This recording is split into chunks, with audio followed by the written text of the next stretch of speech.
네, 여러분들 일반 그 부동산 투자하시는 분들이 지금 현재 그 우리나라 그 국민 기대 수명 자체가 늘어나고 있습니다. 이 기대 수명이 늘어나다 보니까 노후에 안정적인 수익을 원하시는 분들이 많은데요. 이러한 안정적인 수익을 가장 또 보다 안전하게 바라볼 수 있는 것이 보통 우리가 연금입니다. 그래서 안정적인 수익을 바라볼 수 있는 가장 큰 것이 바로 부동산에 대한 임대소득입니다. 임대소득인데요. 보통 우리가 임대소득 이전에 보통 회사에서 근무를 하거나 젊었을 때 연금을 놓고 있습니다. 그래서 1차적으로 안정적인 수익의 제1차는 연금이고요. 또한 이 두 번째로 안정적인 수익을 바라보는 것이 아무래도 부동산 투자인데요. 이 부동산 투자 중에서도 매월 임대료가 나오는 것에 대해서 굉장히 관심이 높아지고 있습니다. 이유는요. 향후 기대 수명이 현재는 80세에서 100세지만 100세 이상의 고령화 사회로 접어들 거라고 많은 분들이 예측을 하고 있기 때문에 향후 고령화 시대는 이런 안정적인 수익의 그만큼 더 곽강을 받을 그러한 시기가 될 것으로 예상이 됩니다. 이러한 면모에서 부동산 시장을 좀 살펴봐야 되는데요. 특히나 이 부동산 시장에서 가장 기본적인 것은 상가 임대료 또 주택, 다세대나 오피스텔, 주택에 대한 임대 수요가 기존의 방향성이었다면요. 향후는 농지연금, 주택연금 또 이런 태양광 발전을 통한 부동산 임대소득을 굉장히 많이들 생각을 하고 있습니다. 이러한 부분들을 또 다른 투자처인 태양광 발전을 통해서 부동산 임대소득에 대한 궁금증, 오늘 이런 시간에 대해서 궁금증을 해결해드리는 시간을 갖도록 하겠습니다. 일단은요, 현재 태양광 발전 사업은 2010년 약 7%인데 향후 2030년까지 20% 이상의 약 2배죠. 2배 이상의 발전소 규모를 늘리고 또한 투자를 하겠다는 게 정부의 방책인데요. 이러한 부분들은 전 세계적으로 발전소가 이 화석 에너지에서 재생에너지 쪽으로 급속히 방향성 전환을 했습니다. 그래서 문재인 정부에서도 기존에 핵 연료를 이용한 발전소에서 이런 재생에너지 쪽으로 좀 투자를 더 하겠다라는 것이 정부의 정책 방향인데요. 이러한 정책 방향에 따라서 과연 부동산 시장은 어떤 식으로 우리가 포인트를 가져가야 할 것이냐에 대해서 선제적인 접근이 좀 필요하고요. 두 번째로는 이러한 태양광 발전에 필요한 부동산이 과연 어떤 식의 부지를 찾아야 되고 또 이러한 태양광 발전의 부동산 투자는 어떻게 해야 될 것인지에 대해서 말씀을 드리도록 하겠습니다. 지금 사실 태양광 발전 자체는 굉장히 고가의 장비들이 이 토지 위에, 부동산 위에 정착물로서 정착이 되고 여기에서 나오는 전기를 우리나라 기존에 이렇게 공급 의무 발전사라고 해서 10여 개의 공급 의무 발전사들이 있습니다. 화석 에너지를 이용한 이런 발전사에 REC라 그래갖고 인증서를 서로 판매하고 대금을 받고 이러한 발전 사업자가 재무적인 투자자를 받습니다. 보통 100kW 정도의 발전 사업을 하려면 약 1억 8천 정도의 비용이 드는데요. 이러한 비용을 재무적 투자자, 은행이나 요즘은 연기금 쪽에서도 하고 있는데요. 은행 쪽에서 대출을 받아서 발전 사업자가 진행을 하는데요. REC라 그래서 REC 허가를 받아서요. 인증서라 그럽니다. 인증서를 받아서 전기 판매를 한전 쪽에 합니다. 이러한 한전 쪽에 하고요. 전기 대금을 20년 동안 장기 계약을 맺습니다. 장기 계약을 맺는데 보통 1년 단위로 하긴 하는데요. 이러한 대출을 받는 경우에는 대출 원금과 이자를 갚아야 되기 때문에 보통 전기 가격은 조금 작더라도 장기적인 가격으로 계약을 하는 것이 좀 유리하다라고 말씀드릴 수가 있고요. 이러한 발전 사업자가 여러 가지 과정이 필요한데요. 몇 가지 좀 말씀을 드리도록 하겠습니다. 일단은 설계와 인허가인데요. 부동산을 갖고 계실 수도 있고 또 부동산을 매입하실 수도 있습니다. 부동산을 매입을 하는데 보통 저희가 들어가는 투자비가 전기 관련된 투자비가 1억 8천이라고 얘기를 했는데요. 향후에 이런 부분들은 좀 헷갈릴 수가 있으니까요. 건물로 표현을 하겠습니다. 건물을 짓는데 100kW, 즉 매월 임대료가 한 230만 원 나오는 건물을 짓는데 한 1억 8천 정도가 들어가고요. 여기에 토지가 있죠. 이런 건물을 지을 수 있는 토지가 있는데요.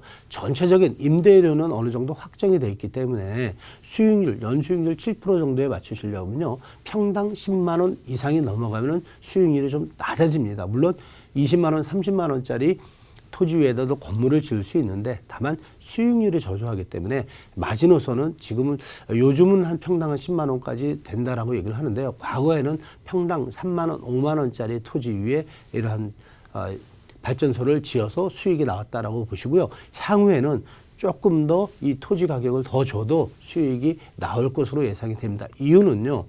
향후 물가 상승률과 더불어서 전기 가격이 올라갈 것으로 예상이 되고 있기 때문입니다. 여기에 토지가 있으면 일단 설계 인허가를 받아야 됩니다.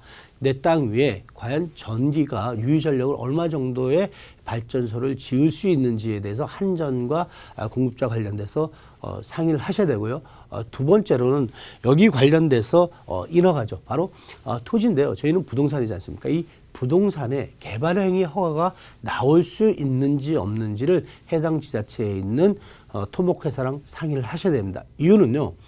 요즘 전라남도나 전라도 지방과 경상도 지방 같은 경우에는 토지 가격이 싸서 굉장히 많은 발전소가 있습니다. 그러다 보니까 민원들도 끊임없이 나오고 여기에 따라서 각 지방자치단체가 규제를 굉장히 많이 합니다. 여러 가지 규제가 있는데요. 민가 10채 이상에 되는 가구 수에서 거리를 500m 이격을 두고 발전소를 지어라. 혹은 시군구도에서 500m 이상 벌어져서 또 건물을 지어라 아니면 혹은 발전소를 지어라 이런 규제 사항이 있습니다. 이런 부분들을 제일 먼저 인허가 사항을 좀 살펴보셔야 되고요. 두 번째로는 자재 조달입니다. 모듈과 셀 관련돼서 전자 발전소, 그러니까 태양광 발전소 기기 자체가 점점점 가격은 하락하고는 있지만 현재 가격대를 정확하게 알아보셔야 되고 자재 조달이나 시공에 대한 부분들을 조금 더 체크를 하셔야 된다고 말씀드릴 수가 있고요. 시공 부분인데요. 일단 전기공사입니다. 전기공사 시공이 있고요. 또한 토목공사다 보니까 이 토목에 대한 부분들을 시공공사에 대해서 자세하게 가격대나 또한 시기 이런 것들을 좀 자세하게 살펴보셔야 되고요.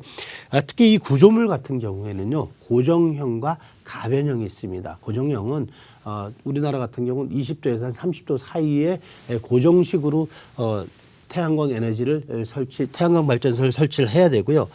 사실은 태양광 발전소를 짓는 것 자체는요. 이런 고정식 태양이 있고요. 태양이 있고 태양광 발전소가 있는데 이렇게 고정식 했었을 경우에는 전기를 발전하는 용량이 조금 떨어질 수밖에 없고요. 이런 것들을 위아래로 혹은 좌우로 변경을 할 수 있는 가변식 관련된 발전소를 질 수가 있는데 이런 것들은 지역이나 위치 혹은 지형에 따라서 혹은 날씨에 따라서 바람의 영향에 따라 조금 변동이 있습니다. 여기에 따라서 전기 발전량이 좌우할 수 있기 때문에 이런 것들은 향후에 시공사와 자세하게 또 설명을 듣고 또한 토목회사랑 협의를 해야 된다고 말씀드릴 수가 있고요. 마지막엔 운영입니다. 운영인데요. 100kW 같은 경우에 기준점을 잡았을 때 한 달에 한 6만 원에서 7만 원 정도 운영비가 나간다라고 보셔야 되는데요.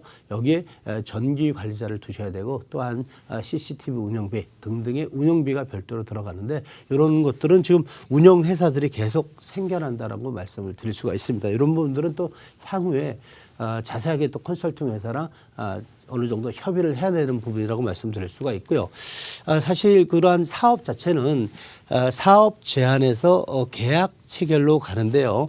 이 계약 체결로 가기 전에 이 부지 조사 및 현장 심사를 하는데요. 보통 시중에서는 청약금을 받고 이런 현장 심사를 한다라고 보시면 될 것 같고요. 그렇다 보니까 10%에서 그러니까 한 0.1% 정도를 청약금 받는 그러한 상황이고요. 분양 인허가를 받는 그러한 상황인데요. 분양 허가를 받을 때 보통 태양광 발전 허가를 같이 받고요. 여기에 건축 시비를 통과해서 향후에 토목공사 허가까지 받는 그런 상황이라고 말씀드릴 수가 있고요. 이렇게 해결이 됐었을 경우에 공사 준비와 설치 공사 또 준공 및 발전 개시로 가는 그런 상황이라고 말씀을 드리겠습니다. 보통 이렇게 시간별로 보면요. 보통 한 9개월에서 한 9개월 정도 걸리는 그러한 상황을 좀 말씀드릴 수가 있고요. 인허가가 한 3달 정도 걸린다 보시면은 공사가 또 한 2-3달 걸리고요. 운영 관련돼서 또 2-3달 정도 걸리는 걸 보입니다. 그래서 향후 발전까지는 8개월에서 9개월 정도 걸린다라고 좀 예상을 보시고요. 이렇게 고정시 또 이렇게 임야에다 내는 이러한 방식이 있다라고 말씀드릴 수가 있습니다. 보통 그 매입을 하실 때 아파트처럼 똑같습니다. 전체 부지 중에서 일부 100kW, 100kW 이렇게 잘라 살 수도 있고 금전적인 여유가 되면은 이렇게 좀 크게 잘라 살 수가 있습니다. 그래서 보통 다세대 주택이나 아파트처럼 토지에 대한 것은 지분이고 위에 발전소는 각각의 개별로 명의가 나온다 이렇게 보시면 될 것 같습니다. 조금 좀 그 금전적인 부분들 보면 보통 시중에서 진행하는 것들을 보시면은 사업 제한세에서 청약금 내시면 보통 100만 원 내시고 계약 체결할 때 계약금 10%니까 이렇게 해서 10% 정도 나가는 것이 일반적인 추세고요. 분양 이렇게 계약금 받으면은 부지하고 현장 조사 보고 분양 인허가 발전 사업 허가 냈을 때 한 4천 정도, 공사 준비 나갔을 때 개발행위 나갔을 때 한 3천 이렇게 해서 한 1억 정도 투자하는 것이 일반 시중의 관례로 지금 나오고 있고요. 나머지 1억 3천 정도는 은행 대출을 진행을 해서 진행하는 걸로 이렇게 나옵니다. 그래서 한 1억 8천 정도 투자했을 때 실제 한 월 한 240만 원, 230에서 240 정도 나오는 것이 기본 수익률이다 생각을 하시고요. 해당 발전소마다 조금 차이는 있으니까 이런 부분들은 꼼꼼히 좀 살펴보시는 지혜가 필요하다고 말씀을 드리겠습니다.